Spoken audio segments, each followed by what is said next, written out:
Hello and welcome to yet another episode of BW Tech Talks.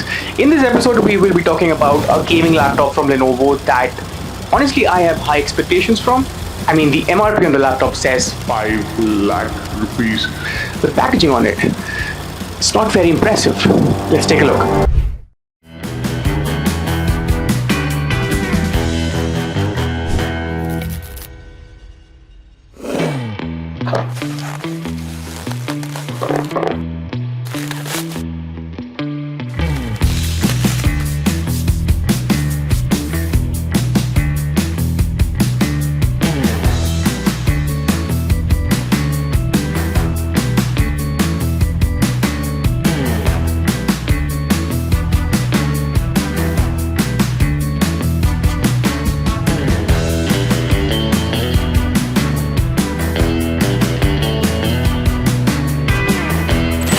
Alright then, we booted the laptop, we got a touch and feel of the product, we played a bit with it, and based on that limited experience, this is my first impression of the...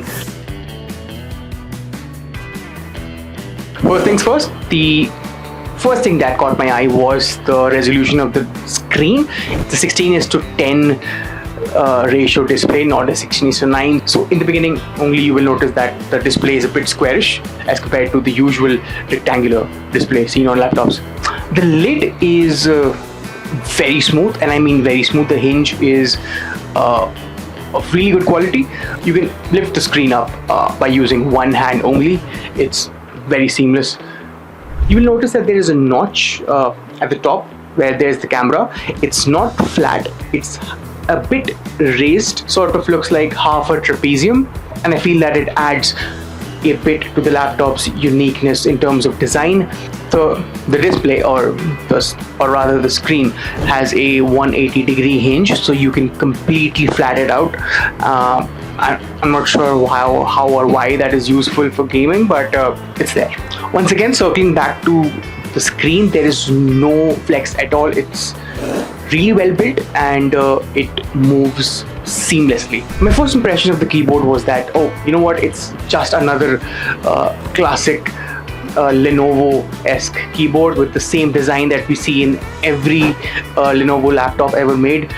But that notion changed very quick the moment I started using the keyboard. It's very well built and there is no flex at all, literally no flex. The keyboard has a very fascinating RGB setup, which by the way is fully customizable. Not only you can customize the light patterns that will be used in the RGB lighting, but you can also customize the sections of the keyboard which you want to add light to. Now this is a gaming laptop, and for gamers specifically, Lenovo has provided gaming shortcuts. All you need to do is press the function key and the keyboard will automatically light up the shortcut buttons. You have the Q button by which you can customize the fan speed. You have 3 modes in this. You have the R button by which you can customize the screen's refresh rate, which by the way you only get 2 options in. One is the 60 Hz option, the other one is the 240 Hz option. You also have the option to jump between various RGB profiles. All you have to do is press function plus the space bar. Yeah, honestly, it's fascinating stuff. Among all the features that I just spoke about, the one thing that still impresses me the most is the fact that you can customize various sections of the keyboard and set up multiple lighting variations.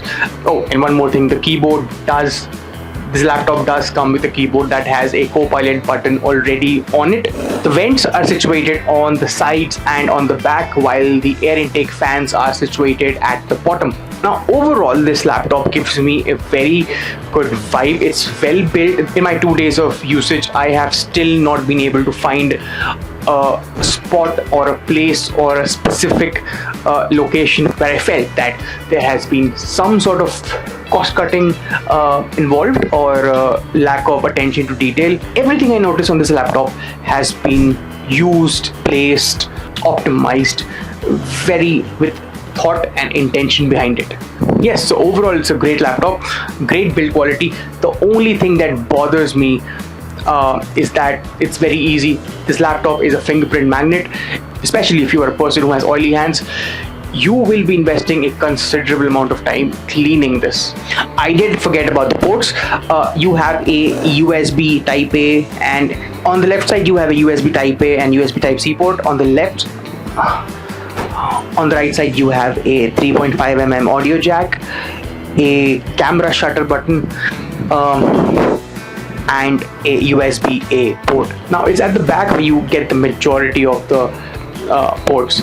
Now you already have the vents situated at the back, and along with that you have a port for power, two USB A ports, one HDMI port, a USB Type C port, and an Ethernet port. I hope you liked the video. This was my first impression of. Stay tuned, and for more such videos keep following BW TV.